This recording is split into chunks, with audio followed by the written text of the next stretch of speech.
Hi everyone. In today's tutorial, we will show you how to add a widget in Windows 11. With widgets, we can quickly see the current weather forecast right from the desktop. We will walk you through how to enable and add widgets easily. Now, let's get started.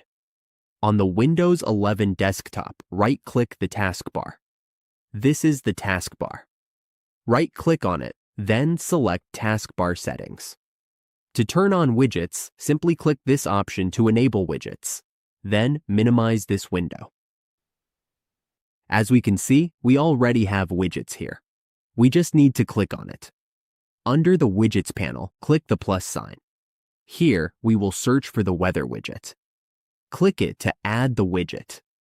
As we can see, we now have the widget in our taskbar. Back on the desktop, we can see our weather widget. We have successfully added the weather widget in Windows 11. Now, we can quickly check the weather right from the desktop anytime.